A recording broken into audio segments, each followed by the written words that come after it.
Dios les bendiga esta mañana. ¿Están bendecidos, hermanos? Sí, se puede estar en prueba, en dolor, pero bendecido. Porque la mejor bendición es tener a Dios en el corazón. Como lo narra la historia de Job, que aunque lo había perdido todo, pero él tenía a Dios en su corazón. Gracias al Señor. Tome su Biblia o su tablet o su celular, donde quiera que usted ha traído su Biblia hoy. Y vamos a dar lectura a la palabra del Señor esta mañana para poder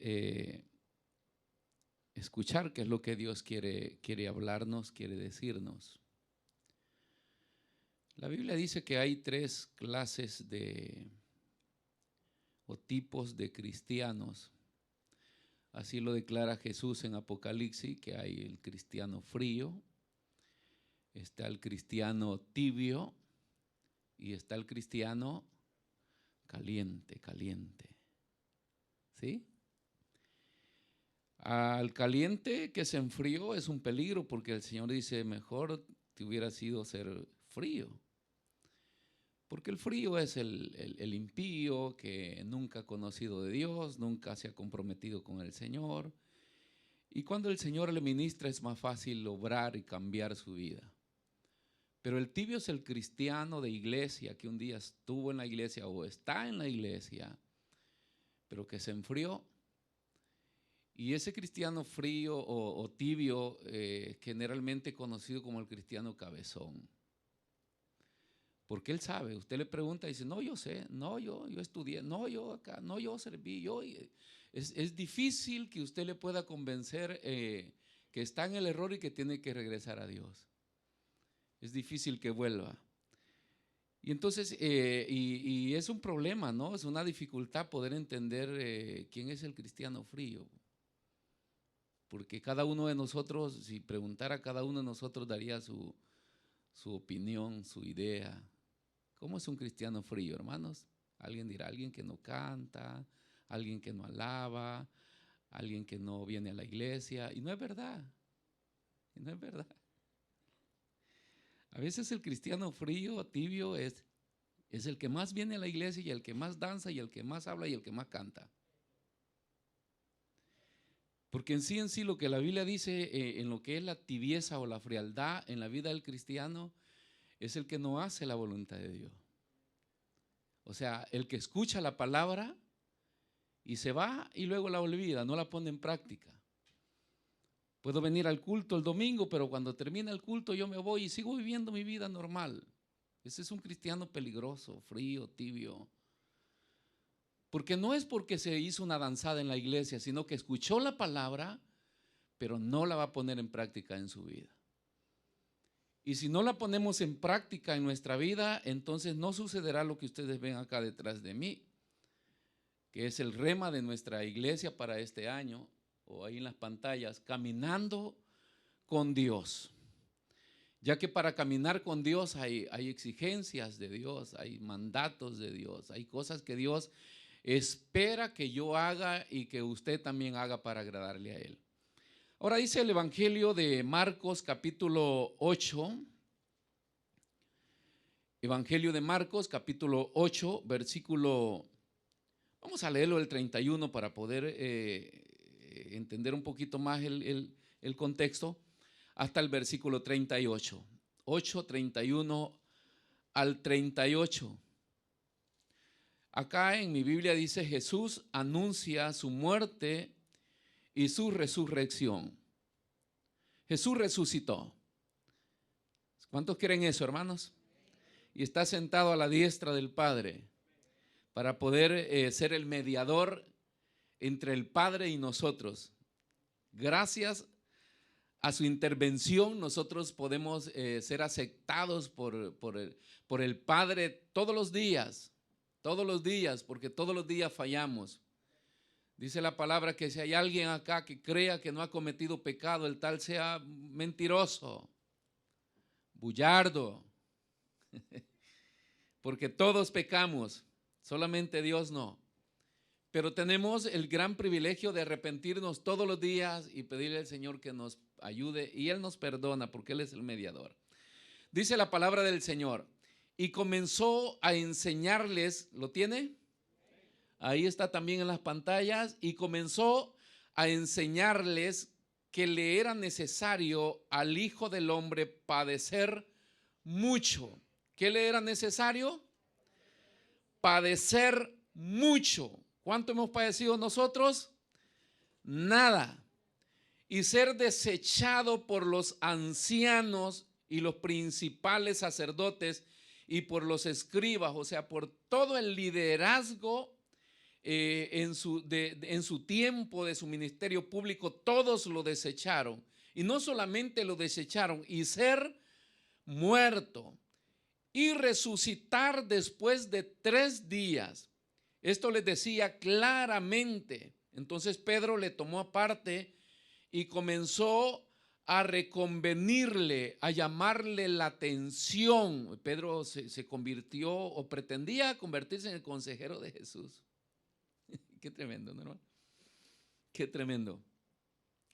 Pero él, volviéndose y mirando a los discípulos, reprendió a Pedro diciendo: quítate delante de mí, Satanás.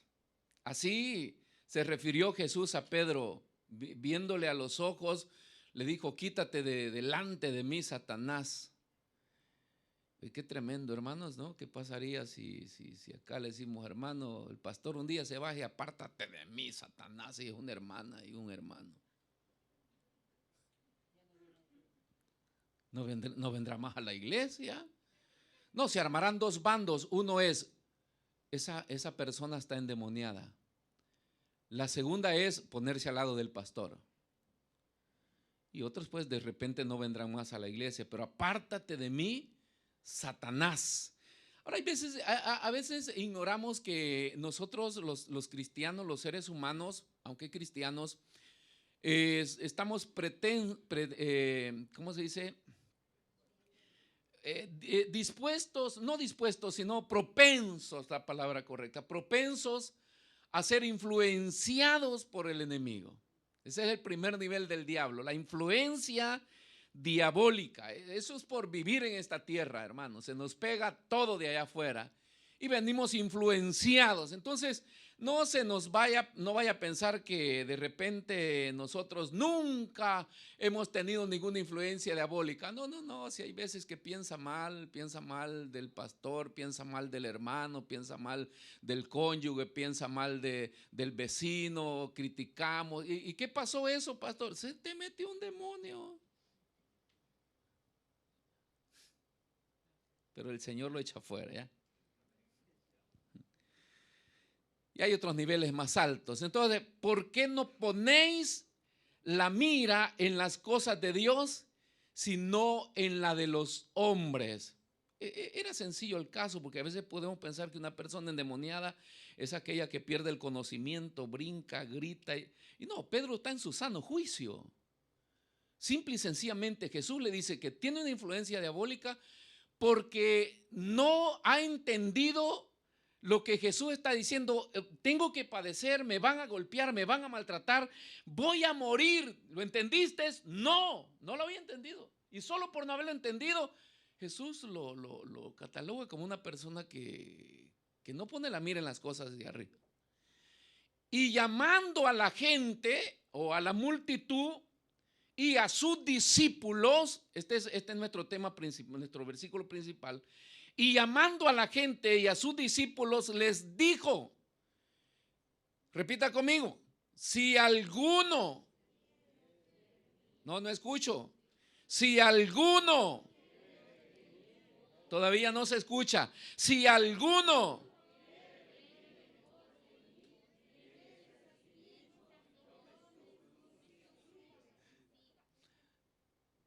parece que teníamos uno de carga. Si alguno quiere venir en pos de mí, si alguno quiere venir en pos de mí, niéguese a sí mismo, tome su cruz y sígame. porque todo el que quiera salvar su vida la perderá. Y todo el que pierda su vida por causa de mí y del evangelio, la salvará. Porque ¿qué aprovechará el hombre si ganare todo el mundo y perdiere su alma? ¿Qué aprovechará el hombre? Nuestros hermanos ucranianos están abandonando por miles, cientos de miles. De la noche a la mañana comenzaron a caer las bombas y dejaron casa, dejaron todo, y ahí están recibiendo, hermano, en las fronteras y siendo expatriados para muchas fronteras de Europa, y a comenzar de cero. Y habían dedicado toda su vida a su bienestar, ¿no? Hablemos de la otra parte de los rusos, los que no tienen nada que ver con la guerra.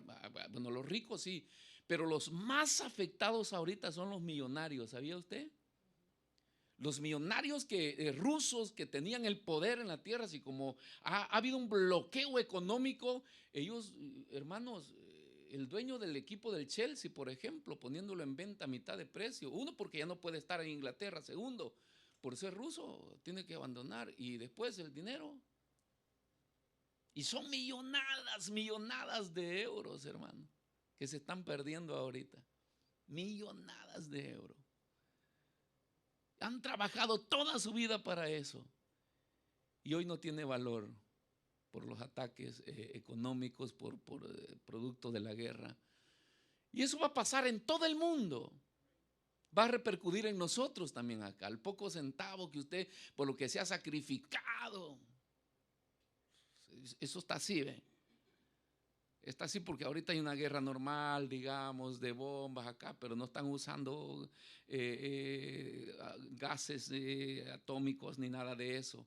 Por eso no hay un intervento del occidente que le llaman Estados Unidos y Europa, porque si hay un intervento, ¡paz! Eso va a explotar en todo el mundo y va a ser una... Pero confiamos en Dios que eso no se llegue ahí, pero la idea es cuánto la gente se ha desgastado para tener el materialismo alrededor, y se está desvaneciendo así de la noche a la mañana. Se está desvaneciendo. Y eso es en los grandes, también en los pequeños nos pasa lo mismo. Amén. Por eso es que la Biblia dice que tenemos que poner la mira en el Señor, porque ¿qué aprovechará el hombre si ganare todo el mundo y perdiere su alma? ¿O qué recompensa dará el hombre por su alma?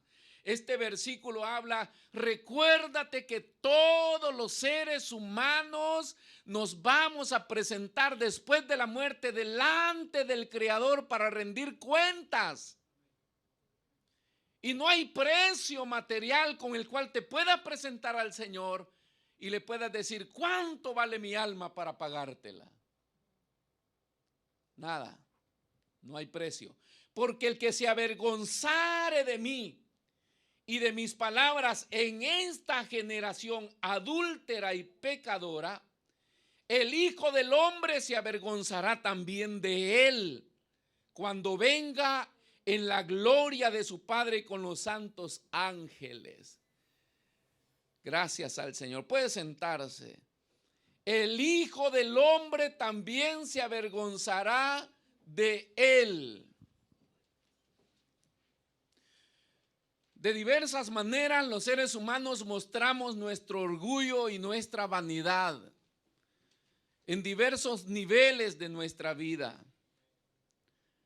A veces nos cuidamos de nuestro alrededor, que todos nos vean bien, que piensen bien de nosotros. Y esa es parte de la vanidad del hombre. Y si recibimos alguna crítica y nuestro corazón no está preparado para eso, somos dañados emocionalmente y emotivamente. La mayoría de nuestros daños están basados en nuestros sentimientos y emociones porque nos criticaron algo. Qué feo ese vestido que se puso hoy, hermana. Qué feo le queda eso. Y usted se había visto una hora al espejo y calculó que eso era lo más hermoso que usted podía traer. No, porque a veces nos presentamos delante del público con una cosa espantosa. Pero quien las trae puestas ya consideró que le quedan. Que nos desprecien. Los desprecios en los seres humanos, hermanos, son insoportables. Se nos olvidan, pero los tenemos marcados en el corazón. Me despreciaron. Mis padres no me quisieron. Mi familia nunca me tendió la mano. Los hermanos de la iglesia. O sea, que nos desechen, que nos aparten. Eso es lo más mortal para los seres humanos. Pero a pesar de todo el daño que podamos nosotros entender en nuestro pequeño nivel de conocimiento humano que tenemos, no es comparado con la determinación que Jesús anuncia en el final de los tiempos. Lo peor de todo el daño está basado en pretender que yo estaba bien y que eso es lo mejor que yo tenía o lo que yo hacía. Pero cuando lo consideró alguien más y lo valoró y me dijo que no servía, eso es lo más dañino para mi vida. No lo puedo entender por qué no valoran el sacrificio, el esfuerzo, todo lo que yo hice. Porque ese es el peor daño que vamos a tener en el tiempo postrero. Porque estuvimos en la iglesia, porque le servimos al Señor, porque hicimos muchas cosas, pero resulta que de todas las cosas que hicimos no estaban consideradas dentro del propósito del llamamiento que Dios nos había hecho a cada uno de nosotros. Porque no fuimos llamados todos para hacer la misma cosa. Hemos sido llamados con acciones diferentes, con propósitos diferentes, con niveles diferentes, con tareas diferentes. Y el hecho que yo pueda encontrarme haciendo algo con otro que está haciendo eso, aunque sea para el Señor, puede hacer que eso no es lo que Dios me mandó a hacer a mí. Pero nos conformamos. Y hay algunos requisitos de los cuales son generales en el llamamiento de los cristianos. Y acá en este versículo, que es el principal, llamando a la multitud, porque Jesús no llama solamente a sus discípulos, llama a toda la multitud. Porque hoy el tema de esta mañana le he titulado Caminando con Dios, hay que ser discípulo. Si queremos caminar con Dios, necesitamos ser discípulos del Señor. Pero el Señor no habla solamente a sus discípulos, habla también a futuros candidatos que puedan entender. O sea, el mensaje del Señor va enfocado a la humanidad.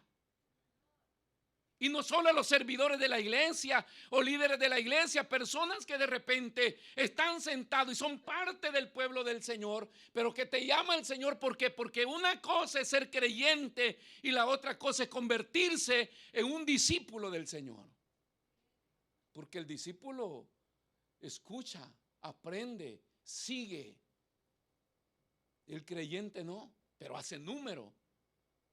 Entonces el Señor se enfoca a todos para poder expresarle lo que Él espera. Y este versículo que es fundamental, porque dirigiéndose a toda la multitud, Jesús les dice: si alguno quiere venir en pos de mí, niéguese a sí mismo. Una de las tareas más difíciles para nosotros los seres humanos es negarnos a nosotros mismos. O sea, anular mi voluntad por hacer la voluntad de aquel que me llamó. Y no es una imposición de Dios, sino que la voluntad de los seres humanos siempre lleva un poco de incertidumbre, de confusión y de equivocación. Y eso queda en evidencia cuando terminamos de hacer algo que nos proyectamos, que pensamos que era correcto, y al final recibimos lo merecido de eso, el resultado de eso, y nos equivocamos. Porque el proverbio no es para el que se escribió, no es para solo los mundanos, sino para los cristianos. Hay caminos que al hombre le parecen caminos rectos, A nosotros nos vanagloriamos que porque somos cristianos pensamos que todo lo que decidimos va a ser recto. Y no, no es verdad. Si nosotros somos humanos y la parte humana es imperfecta, se equivoca, no pega siempre en el blanco. Al menos que haya una entrega y una búsqueda para poder entender el plan específico de Dios y que todo lo que yo planifique hacer esté muy relacionado con los planes del reino de Dios. Entonces, si está relacionado con los planes del reino de Dios, voy a tener resultados positivos. Entonces Dios no impone anular mi voluntad para meterla de Él, sino que lo que Dios busca es evitar mi desgracia haciendo mi voluntad. Porque al hacer la suya, yo voy a encontrar la gracia de Él, la victoria, la bendición de Él, todo lo que Él tiene planificado para nosotros. Entonces dice, niéguese a sí mismo. Es difícil negarse, hermanos, es difícil negarse. La evidencia está en el matrimonio, la convivencia de dos almas desconocidas y que el uno se considera más guapo que el otro y el otro feo alimenta eso. Sé qué linda que eres, qué hermosa. No ande haciendo eso, hermano. Bueno, lo tenemos que hacer, pero no se lo crea. Por eso es que una de las 4 uniones del matrimonio, y es la más difícil, es la unión de las mentes. Las otras 3 son fáciles unirse, pero la unión de las mentes, cuando el Señor dice, ya no serán más 2, sino 1. O sea, deshace 2 individuos para ser uno solo y caminar como una sola mente, como un solo cuerpo. ¿Estarán 2 de acuerdo? ¿Caminarán 2 juntos si no están de acuerdo? Dice el Señor, sí pueden caminar 2 juntos, pero deben ir de acuerdo. Y la unión de esas 2 almas, hermano, tiene que ver con la negación. Negarse a sí mismo. Negarse. Cuando uno se casa viene de vidas libres, especialmente cuando ya se casan adultos, ¿no? Ella viene de vidas libres, él viene de vida libre. El tipo después de que se casa el siguiente día está poniendo los zapatos de fútbol y va a jugar. Y ella dice, ¿para dónde va? Habló el general, hermano. Si a mí ni mi mamá me evitaba ir a jugar fútbol, ni mi padre. Pero hoy su mujer sí. Vaya a quitarse esos zapatos y póngase cómodo mejor porque usted no sale. Y no sale. Es verdad, no sale. No, hablemos de ella también. Porque ella pensó amanecer durmiendo hasta las 11 de la mañana. No. A mí mi mamá me preparaba el desayuno a las 7 de la mañana. Pues vaya que le haga a su mamá. No. Y hoy se han agarrado otra y dice, usted es mi esposa, mi amante, mi madre, mi amiga. Hoy le meten un montón de cosas con el fin de convencerla. Y simple y sencillamente es la esposa. Pero es duro por eso es que ahí es donde se despierta del enamoramiento. Porque cuando son novios, cada quien en su casa, cada quien hace lo que quiere y nosotros nos vemos. Y qué bonito estar junto una hora y conversar. La cosa es cuando ya vas a convivir.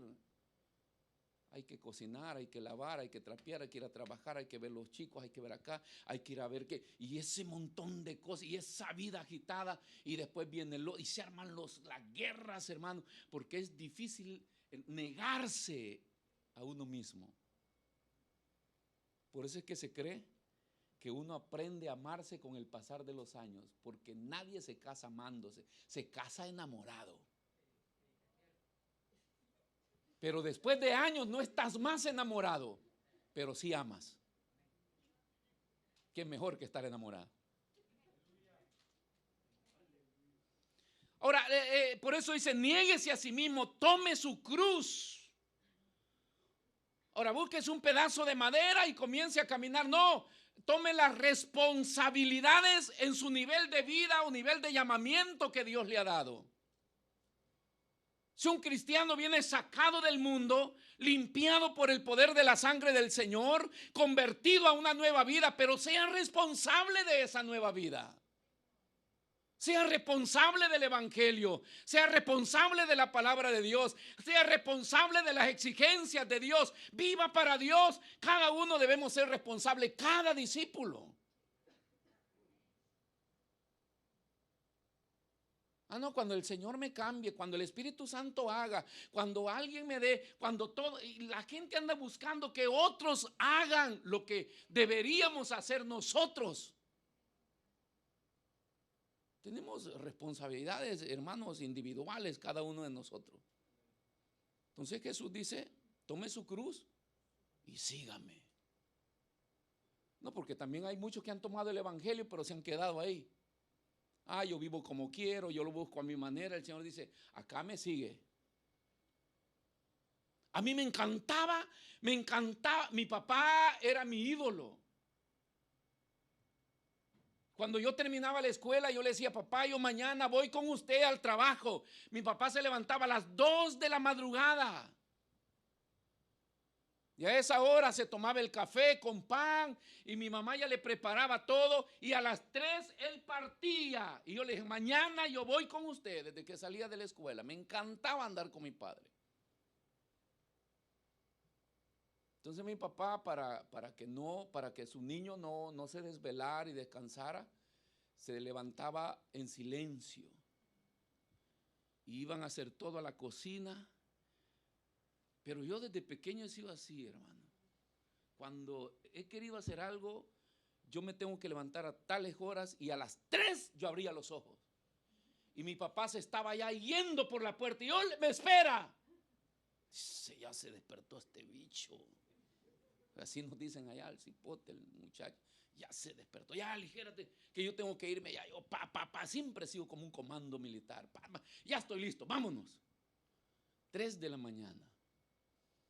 Por allá pasaban, se reunía ya con sus amigos y al llegar al establo donde él trabajaba, como a las 4 de la mañana, había que ordeñar vacas y todo.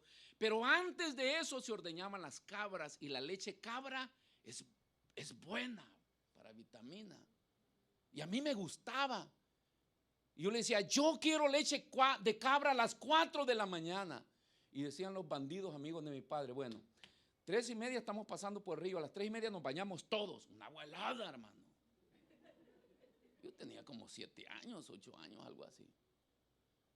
No, a mí no me importaba. 4 de la mañana yo estaba metido en el río bañándome. Porque yo quería tomar la leche.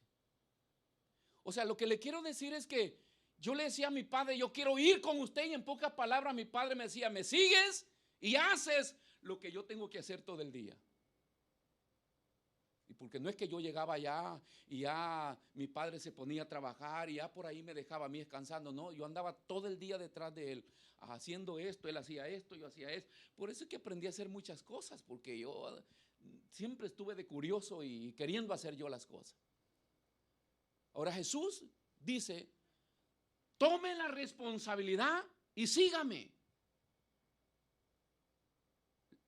Hermanos, la vida es dura, es difícil, pero acá no nos podemos parar por nada. El mundo está siguiendo su curso que debe seguir. Hay guerras, hay dificultades, pero la iglesia sigue su marcha. Los cristianos seguimos nuestra marcha. Si usted va a estar pensando las 24 horas en las bombas, no va a hacer nada. Se va a encerrar en un sótano y no va a salir de ahí. Pero acá tenemos que seguir sirviéndole al Señor. Ahora vea lo que dice Primera de Pedro capítulo 2 versículo 21. Porque allá Jesús dijo, si alguien quiere ser mi discípulo, niéguese a sí mismo, tome su cruz y sígame. Y Pedro replica esto, pues para esto fuisteis llamados. Para esto fuisteis llamados. Un cambio de vida, hermano, cambio de actitudes, cambio de acciones. Todo cambia cuando venimos al Señor, todo cambia. O sea, Dios no es un Dios decía Gigi Ávila, de una pacotilla de vagos. O sea, Dios llama a una iglesia que la compara, el proverbista la compara con las hormigas, con una especie de animalitos que trabajan sin que nadie los ande controlando, dirigiendo, pero que siempre tienen una actividad, responsables en sus actividades, reconociendo el tiempo, porque recogen su comida en el verano para esconderse en el invierno. Y la iglesia no es una iglesia desorientada, no es una iglesia sin dirección, no es una iglesia sin palabra profética. La iglesia es una iglesia con visión. La escatología es el desenlace profético que el mundo va llevando y en el cual la iglesia se encuentra hoy. Y nada de lo que está pasando en el mundo puede sorprender a los cristianos, porque ya lo sabemos. Ya lo sabemos. Y eso no nos tiene que privar de servirle al Señor, sino que a esto de que la hormiga sabe cuando es invierno, sabe cuando es verano. Lo mismo habla la Biblia del discípulo. Bienaventurado el varón que no estuvo en caminos de pecadores ni en sillas de escarnecedores se ha sentado, sino que en la ley de Jehová está su delicia, y en su ley medita de día y de noche para poder tener visión, sabiduría y cómo dirigirse. Y será como el árbol plantado junto a la corriente de las aguas, que da su fruto a su tiempo y su hoja no cae. O sea, un árbol que no ve las estaciones secas, que no ve el mal que está pasando, que no le afecta más que todo, no que no ve, que no le afecta el mal que está pasando, es una iglesia despierta y que sabe el tiempo que está viviendo y la responsabilidad que tiene delante del Señor con el reino de Dios. Entonces dice Pedro, porque para esto fuiste llamado, porque también Cristo padeció por nosotros, dejándonos ejemplo. ¿Para qué padeció Cristo? ¿Para que yo no padeciera? No, para dejarnos ejemplo. Entonces, ¿yo también voy a padecer? Sí, hay niveles de padecimiento. Él padeció la muerte y fue a la cruz por causa de nuestros pecados, pero hay padecimientos que nosotros los vamos a compartir con el Señor para que sigáis sus pisadas, sus huellas, su camino, su ejemplo. Para esto fuisteis llamados, dice el apóstol Pedro. Entonces, generalmente nos preguntamos cómo debe ser un discípulo, pero hoy, esta mañana, la pregunta es: ¿qué tiene que hacer el discípulo? ¿Qué es lo que Dios espera que nosotros hagamos? Y la respuesta la encontramos en la palabra de Dios, ya que el discípulo, mis hermanos, tiene una naturaleza. El discípulo tiene una naturaleza que no es la naturaleza humana carnal, sino es una naturaleza dada por el Señor en su nuevo nacimiento, en sus decisiones que toma para seguir al Señor. El discípulo se caracteriza por la abnegación. Se niega, se niega, se niega. ¿A qué nos negamos nosotros? A todo lo que quiera afectar nuestra vida, a todo lo que el Señor nos prohíbe, a lo que el Señor dice: esto no lo hagas. Nosotros, la carne quiere, pero nosotros, ¿qué hacemos? Nos negamos a eso. La naturaleza se refleja también por el sacrificio. Un discípulo está dispuesto al sacrificio, a ser sacrificado.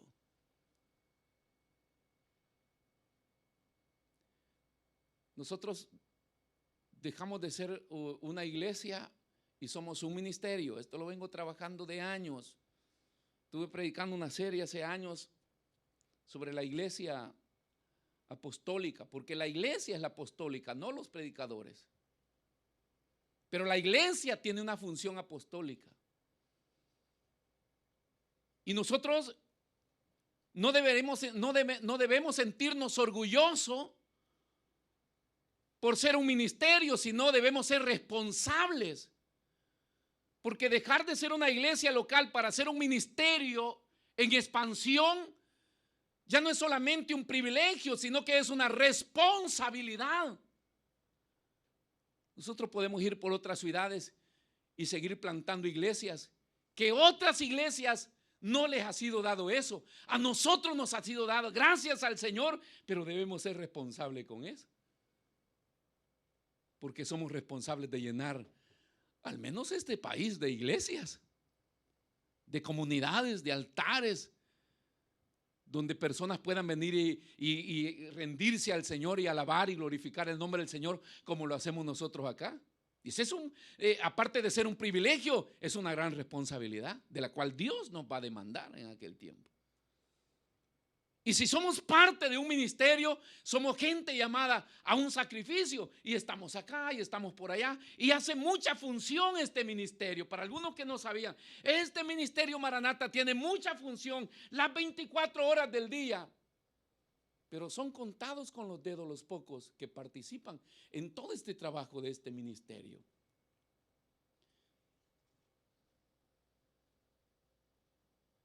Yo ayer estaba en el refugio.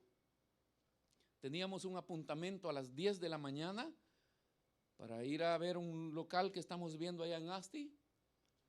Entonces le llamé a los pastores y les dije: a las 10 de la mañana los quiero acá en Asti el sábado. Que no les debería decir, ellos deberían de venir voluntarios, pero yo les dije. Y a las 10 de la mañana, bueno, a las 9:30 ya estaban ahí. ¿Y qué es lo que pasa con esto, pastor? Que nosotros los líderes y un discípulo tiene que estar siempre dispuesto al sacrificio. Y el sacrificio es la renuncia de repente a lo que yo ya tenía programado, porque la obra de Dios me lo está demandando en mi llamamiento. Nadie dijo amén. El sacrificio es eso. El discipulado es eso. No, yo tengo esto, no, yo tengo esto que hacer, no, yo tengo. El Señor presentó una parábola de la gran, ¿se recuerdan la gran comilona que hizo el Señor? Sí, preparó un banquete y dijo: yo sé que esta comida le gusta a todo el pueblo, vayan a llamar. Nadie llegó,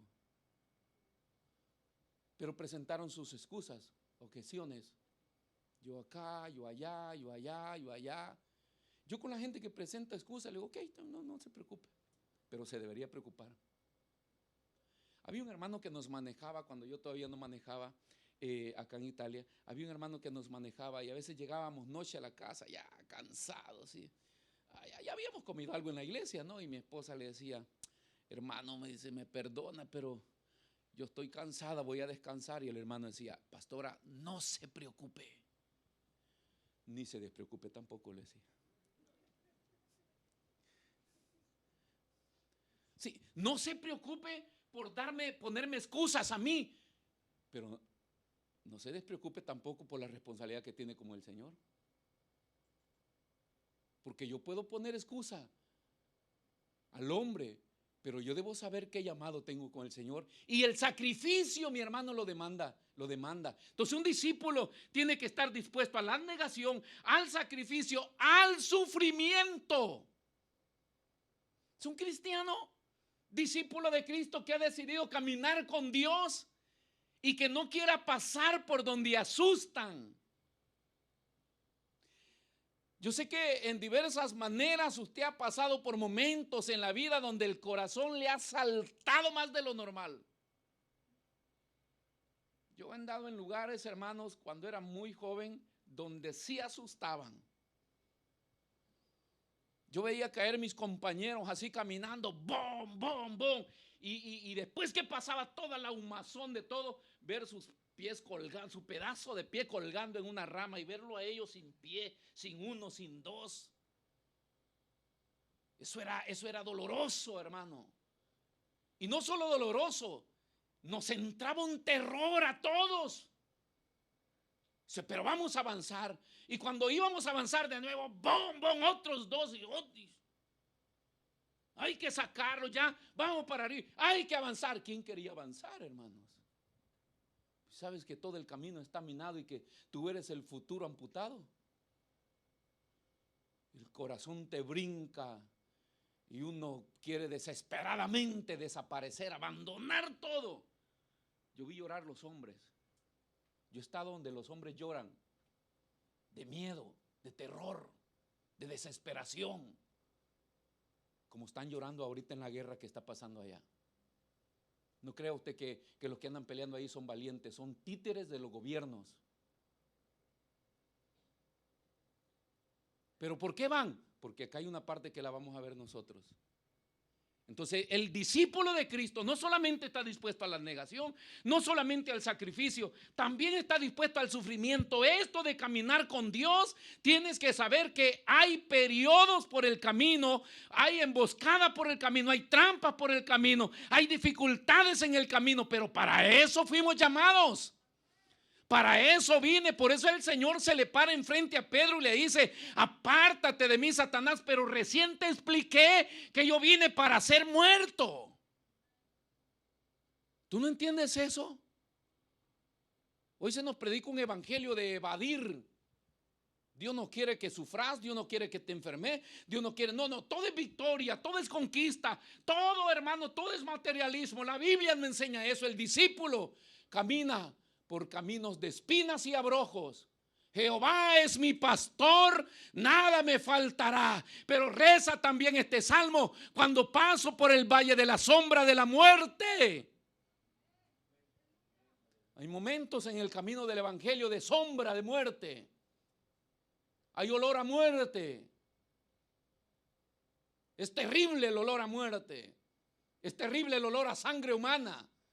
Es terrible el olor a carne humana, hermano, destrozada. Es terrible eso, es terrible dormir toda la noche con un muerto de almohada. Yo lo hice. Y muchos de ustedes han pasado dificultades similares a esta. Y si lo hicimos en la vida sin Dios, ¿por qué no hoy aceptamos el reto con el Señor? Aunque ande por el valle de la sombra de la muerte, tu vara y tu callado me infundan aliento. Tu vara y tu callado que me rescata. Estás ahí para ayudarme, estás ahí para protegerme, estás ahí para cuidarme, estás ahí para sacarme. Vamos a salir al otro lado. Si hay algo de lo cual no debemos desconectarnos, es que con Dios nunca se pierde. Se sufre, te duele, pero nunca se pierde. Siempre hay victoria y siempre hay una salida en lo oscuro, en lo tenebroso. Siempre tiene una salida. ¿Por qué? Porque no tienes que aferrarte en lo que estás pasando, sino al destino al cual Dios nos está llamando. Y el destino es un destino de bendición. Sacrificio, sufrimiento, la participación en Cristo. La naturaleza de un discípulo también saca esto a luz. Soy partícipe de los sufrimientos de Cristo. Pablo lo dijo en una oportunidad: si queréis gozar de la resurrección de Cristo, de la glorificación de Cristo, tenéis que participar de la muerte y del sacrificio de Cristo. Entonces nosotros también somos partícipes de el sufrimiento de Cristo. Tenemos que sufrir juntamente con Él. Jesús sufrió, nosotros también podemos sufrir. Somos partícipes por causa de Cristo. Nadie quiere a los evangélicos. No ande pretendiendo que el mundo lo quiere y que el diablo lo abrace. Él no tiene nada que ver con el evangelio. Una persona que cree que puede ser evangélica y que puede ser mundano, esa es una mentira del diablo. Usted no puede ser amigo del mundo y amigo de Dios. Lo que Jesús enseñó, que Él, por no ser de este mundo, el mundo lo despreció. Y a ustedes, le dijo a los discípulos, también el mundo los va a desechar, los va a despreciar. ¿Por qué? Porque no son de este mundo. Yo no sé cómo los cristianos pretendemos vivir en este mundo, en las mundanalidades que lleva. No evaluamos que nosotros nada tenemos que ver con este mundo. Somos partícipes solamente de lo de Cristo, de lo que Él participó. A eso. ¿Por qué usted no hace eso? Porque mi Cristo no lo hizo. ¿Por qué usted no participa de esto? Porque mi Cristo no participó. ¿Por qué no está de acuerdo con esto? Porque mi Cristo tampoco lo aceptó. Y ahí entra la negación y el sacrificio y la última frase que tiene que ver el martirio. Porque un discípulo tiene que estar dispuesto al martirio. Un buen cristiano, un buen discípulo está dispuesto al martirio. Y han muerto muchos en los países donde hay guerra, han muerto muchos cristianos que decidieron no renunciar a su fe cristiana. Y siguen muriendo, hermano, en estos países donde el islamismo reina, el hinduismo, en la India, por ejemplo. Pastores, sus familias, todos son maltratados, son sacrificados, mueren por causa de Cristo, pero no lo niegan. ¿Por qué? Porque el que decidió ser discípulo de Cristo está dispuesto al martirio. Y me seréis mártir.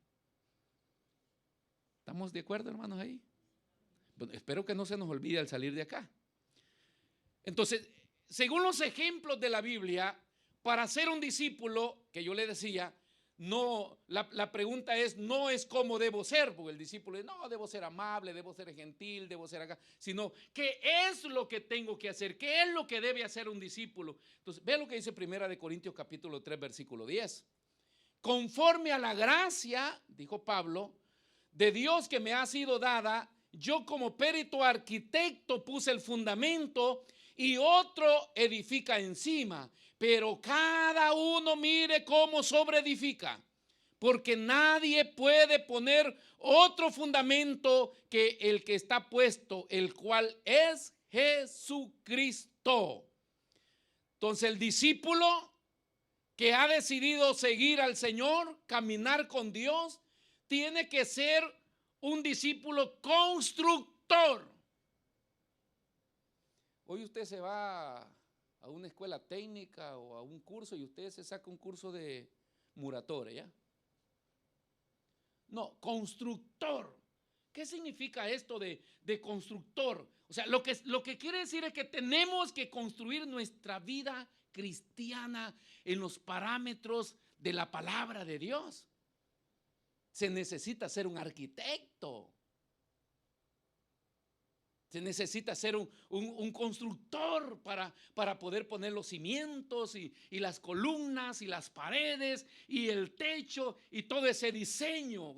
¿Cómo diseñamos?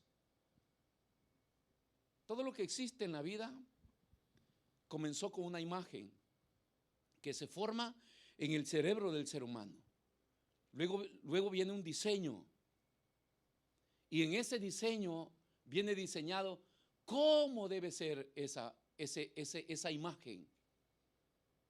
Y cómo deben ser sus fortalezas, sus columnas. ¿Qué es lo que usted quiere? El peso que debe tener, el material que debe usar.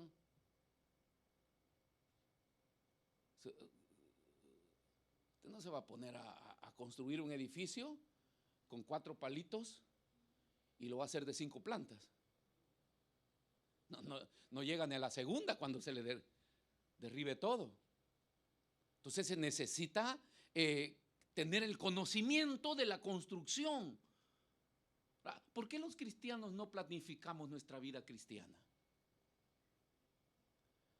¿Por qué el cristiano hay que andar detrás siempre? Estudie la Biblia, lea, congréguese. ¿Por qué no ha venido, hermano? ¿Por qué no se ha congregado? ¿Por qué los cristianos no tenemos un proyecto de vida?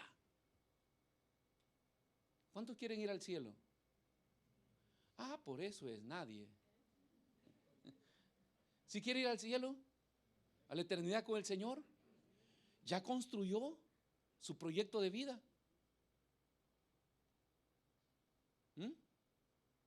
Yo viajo por algunas partes de la Italia y a veces veo unos tremendos edificios que en un tiempo los iniciaron, pero esa construcción por algunos motivos se paralizó y ha quedado ahí. Y casi estaban ya para concluirlo.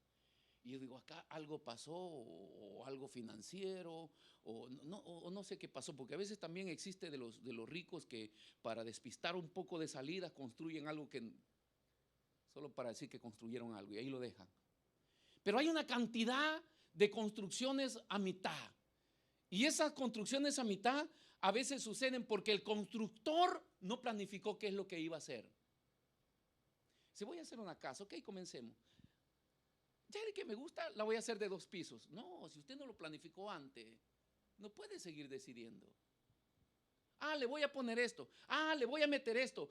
También le voy a meter esto. Usted ya planificó en su parte económica, ya sabe que le va a alcanzar, que eso alcanza para poder terminar esa construcción, qué es lo que debe de hacer. Entonces, acá Pablo habla de un especialista, el técnico, el perito, los que se encargan del peritaje para hacer algo, para poder evaluar no solamente su calidad de material, sino su calidad de vida. Todo está basado en eso. Y el cristiano, ¿cómo puede ver un cristiano que no sabe lo que está pasando en el mundo o lo que tiene que hacer como vida cristiana? Si todo está en la palabra de Dios. Nosotros deberíamos de ser peritos y arquitectos de nuestra propia vida.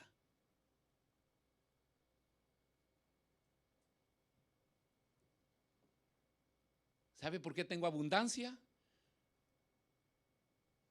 Así deberíamos responder a quien nos pregunta, ¿sabe por qué tengo bendición?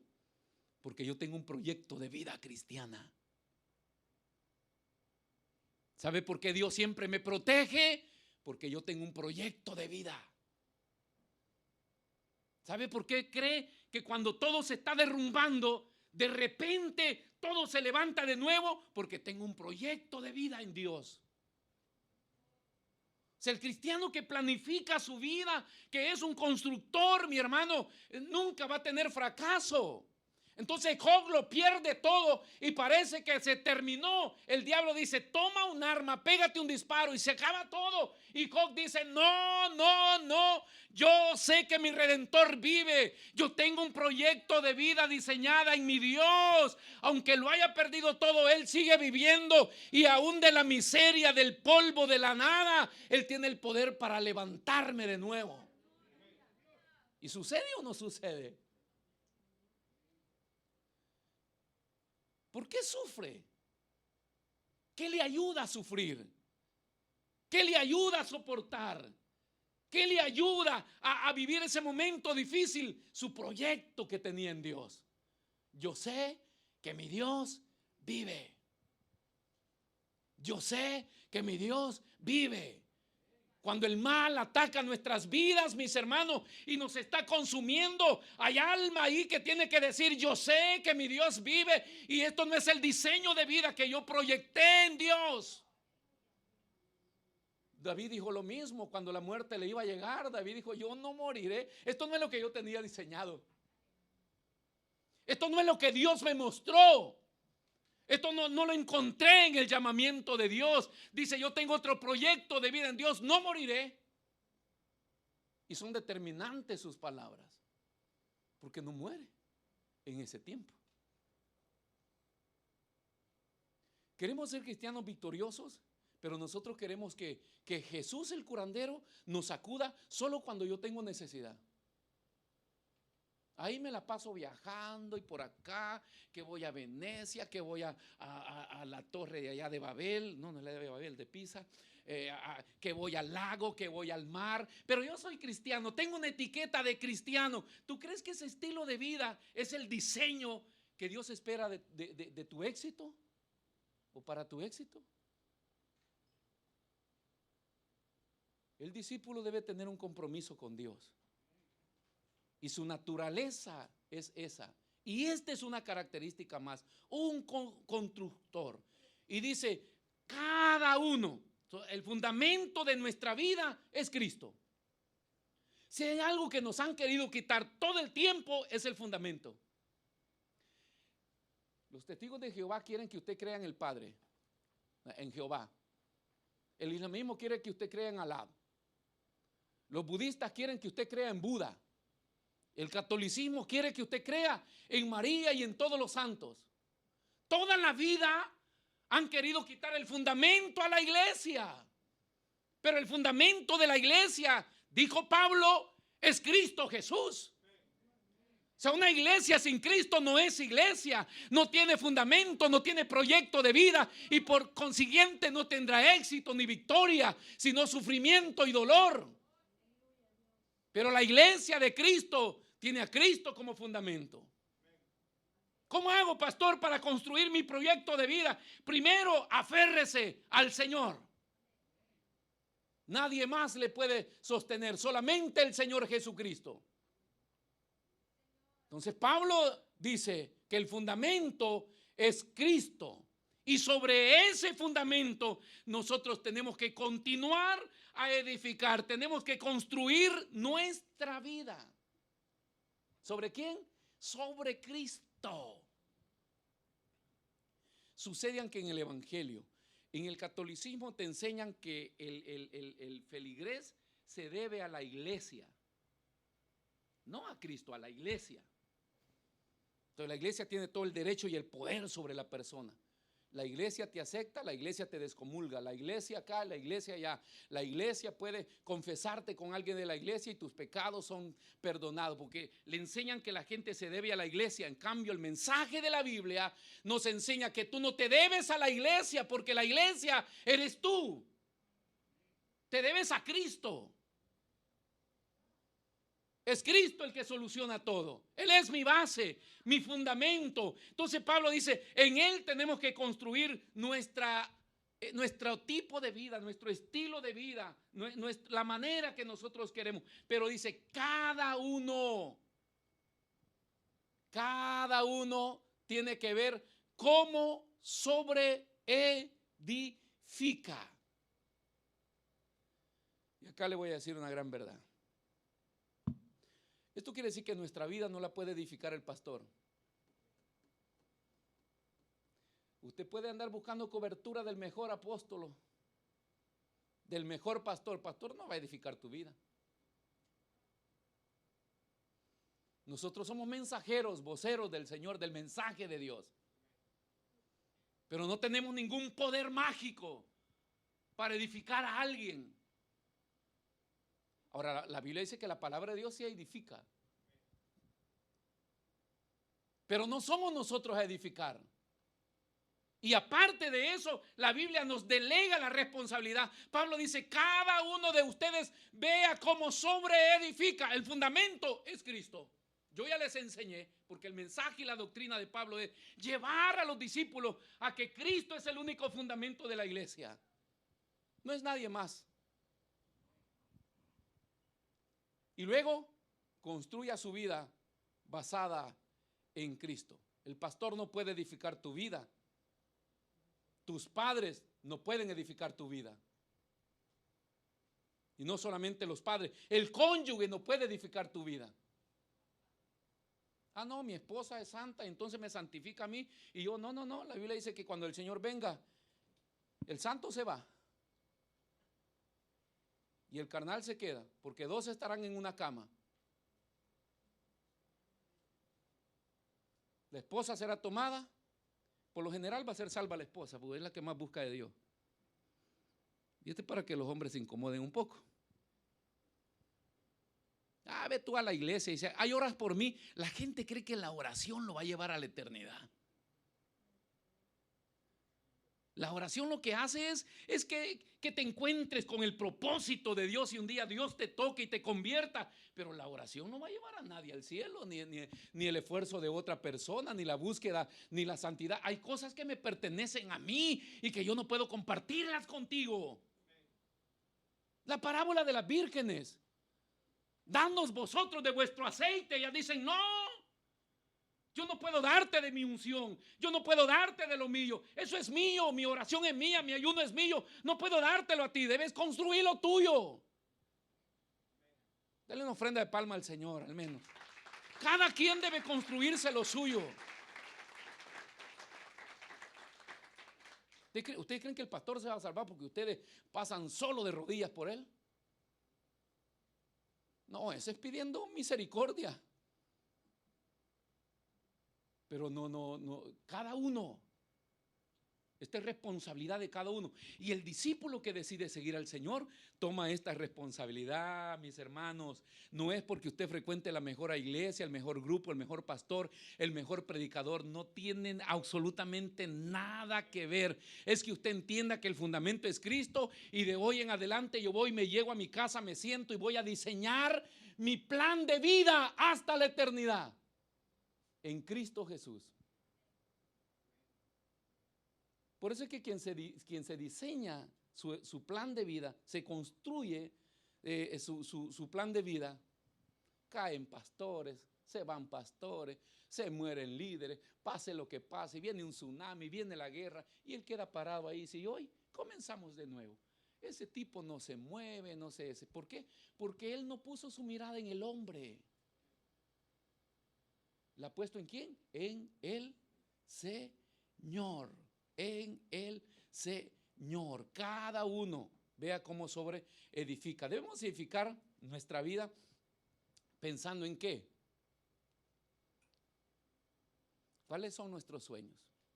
Yo los escucho a veces, yo los dejo hablar, hermano, los dejo hablar. Y los dejo hablar porque así me motivan a predicar. Ay, dice, yo quisiera vivir en una vila. O sea, una villa, no en español. Quisiera vivir en una mansión, así. Y va alimentando esa idea. Y al final se va desprendiendo de sus compromisos con Dios. Porque hay que hacer plata o préstamo para poder alcanzar ese sueño. Y resulta que cuando lo alcanza, ya se separó del esposo o de la esposa. Ya los hijos ya crecieron y se fueron. ¿Y si hoy qué hago con todo esto? Porque el hombre que planifica su vida en las cosas perecederas, terrenales, nunca tendrá paz. Nunca será feliz.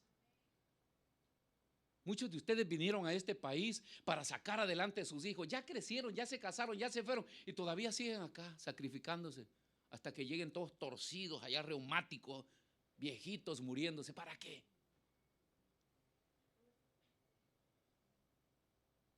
Viva su vida para el Señor.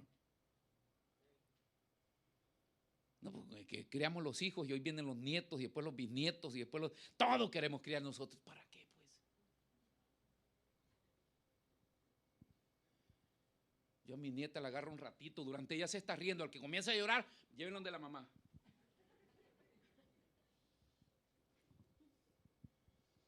O sea, hay casos que lo resuelven ellos, por la responsabilidad de ellos.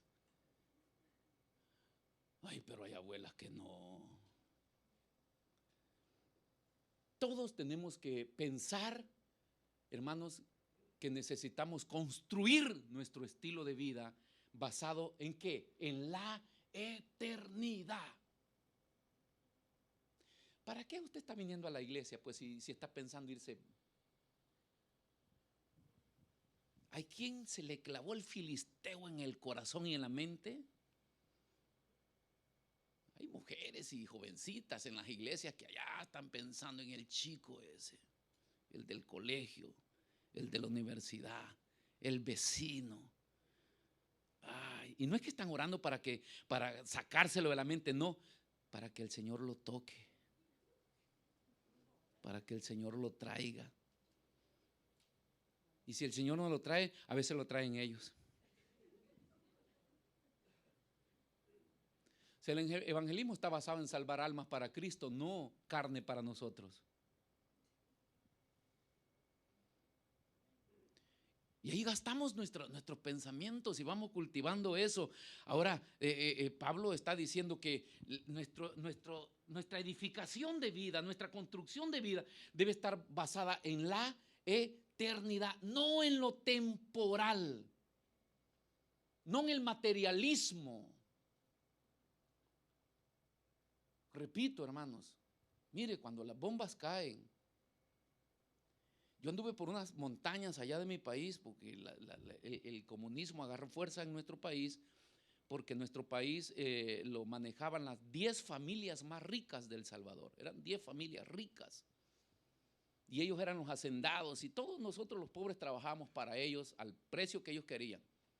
Entonces a uno le daban una chenga así de tortilla con unos frijoles duros encima y un queso hediondo encima y ya le pagaban su jornal para que usted fuera a trabajar, pero esos eran los ricos. Entonces entra el comunismo para romper ese capitalismo. Y esos ricos tenían, hermano, yo anduve en unas montañas, en unos cafetales allá en mi país, unos volcanes, con unas mansiones, hermano. Yo me di el lujo de caminar ahí, porque en el tiempo que inició la guerra, habían las entradas empedradas en estas haciendas, eran empedradas y con los claveles, hay una planta de clavel, no sé si hay en Sudamérica también, que hacen unos carriles de claveles así de todos colores, rosados, rojos, de todo. Eso era lindísimo en primavera y uno entraba ahí y cuando llegabas a la hacienda de ellos, hermano, esos tipos tenían todo y las grandes construcciones. Si hoy usted va a ver, no quedaron pero ni ladrillos ahí. Y ahí habían invertido fortunas. Y eso ya pasó hace años, le estoy hablando de, ya nuestros jóvenes, dice, ¿de qué está hablando el pastor? Dice, pues para mí la guerra fue ayer y ya pasaron, hermano, 40 años. Pero lo que yo quiero enfatizar es que invirtieron tanto y lo perdieron así porque inició la guerra y salieron todos. Y eso quedó ahí abandonado. Y eso pasa en todas partes. Entonces, nuestra vida debe estar construida en la eternidad y no en las cosas temporales, ni el materialismo que tiene que ver con el trabajo. Bendito trabajo y bendito trabajo, negocios, estudios. ¿Cuántos jóvenes se apartan del Señor? No, porque yo tengo un compromiso con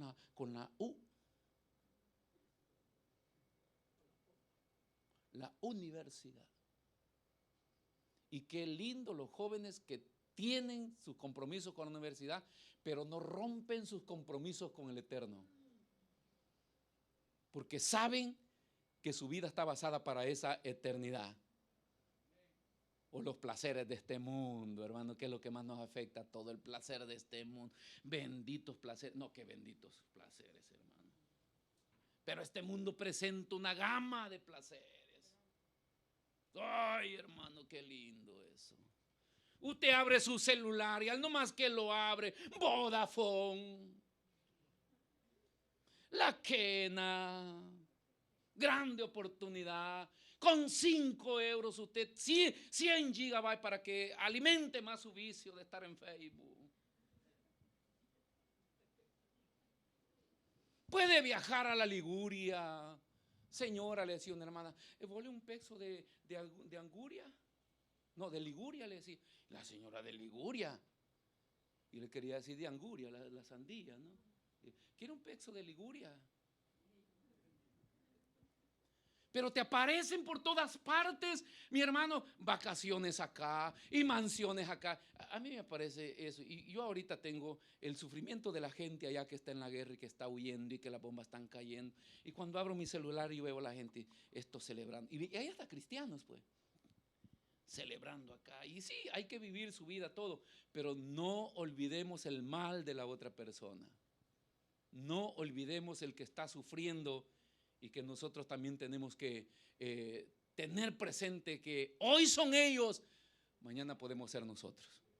Porque eso da vuelta, hermano. La vida va siempre así. Pero a veces estamos basados en eso, ¿verdad? En los placeres del mundo. Todo te lo sirve así. Todo viene servido así. ¿Quiere la iglesia light? También está la iglesia light. La Coca-Cola le hace daño, está la Coca-Cola light. Esta comida le hace daño, está la comida, ¿cómo se llama esa, de ese producto? Bio. Producto bio. Para que usted, o sea, el mundo te presenta de todo, para que usted escoja, ¿verdad? En todos los niveles. La idea del diablo es tenernos entretenidos para que nosotros pensemos que esta vida no se va a terminar, pero se va a terminar tarde o temprano. Y algunos antes que otros. ¿Ya se afligió? No pongamos nuestra mirada en las cosas perecederas, sino en las cosas que tienen valor. ¿Y cuáles son las cosas que tienen valor? Las cosas del reino de Dios. Esas son las cosas que tienen valor. Como por ejemplo, el valor en el reino de Dios, el amor al prójimo. ¿Cuántos tienen amor al prójimo?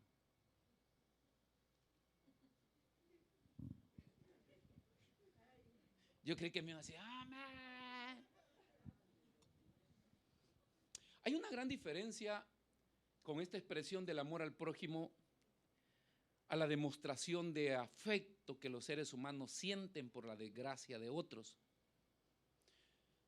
Tenemos este gran ejemplo ahorita de la migración de la gente, de los ucranianos que están saliendo de su país y los están recibiendo y los están distribuyendo. Entonces la gente está, hermano, en la frontera y todas las organizaciones de ayuda están llevando toneladas.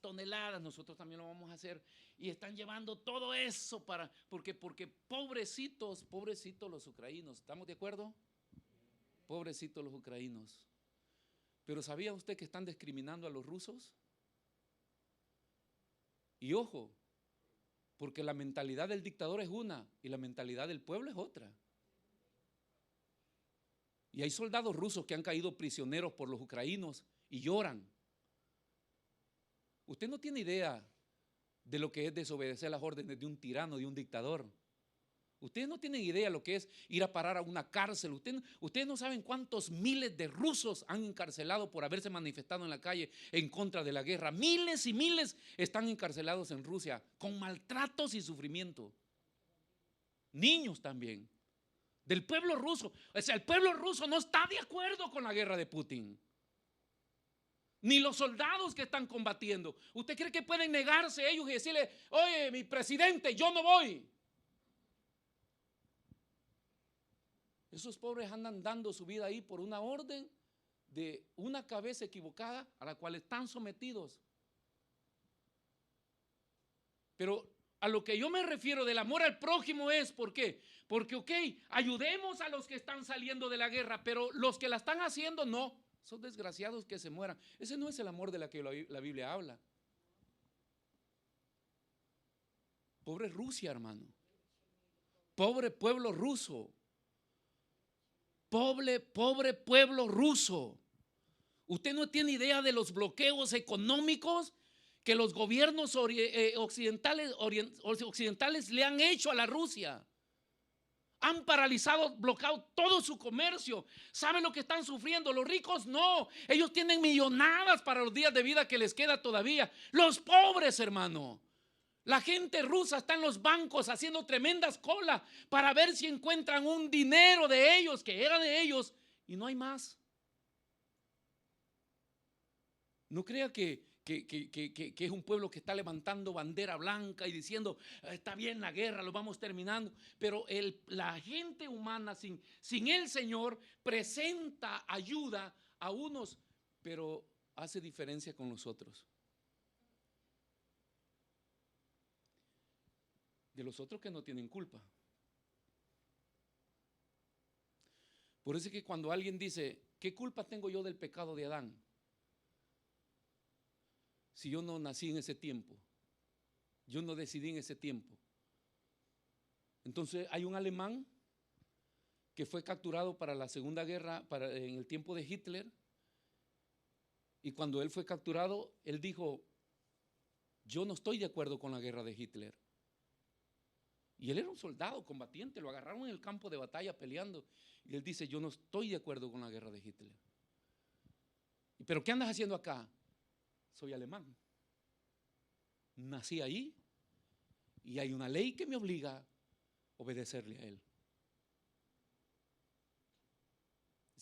El compromiso, pero dice, yo no estoy de acuerdo. Y usted sabe cuánta gente está obedeciendo órdenes, pero ellos no están de acuerdo.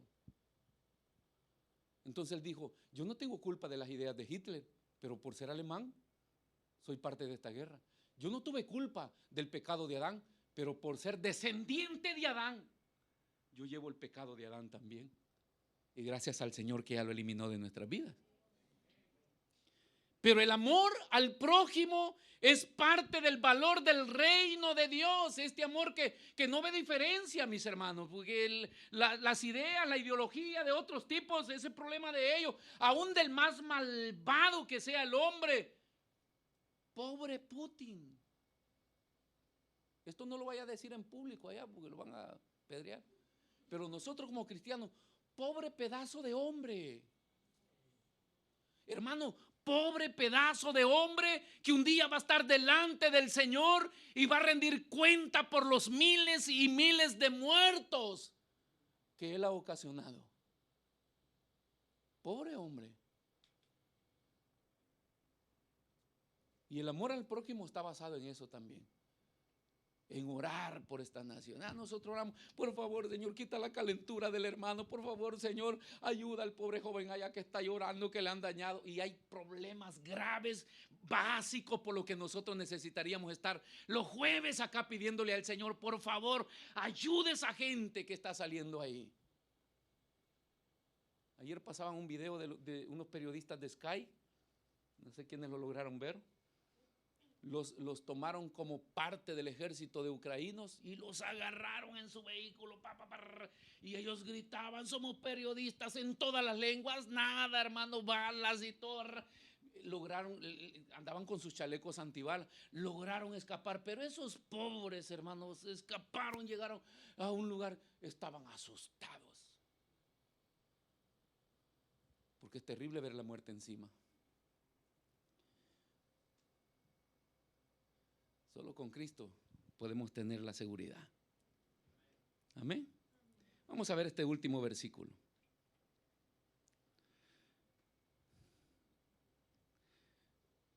Primera de Corintios 3, 12. Ahí estamos, ¿verdad?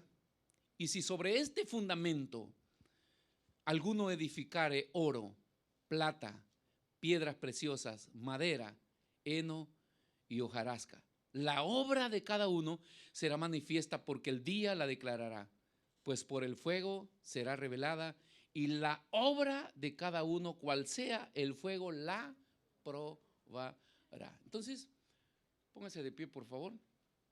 Pablo nos muestra 6 elementos que pueden ser como el material, la base, por el fundamento es Cristo, en lo cual nosotros podemos construir nuestro estilo de vida. Y yo le dije, o lo construimos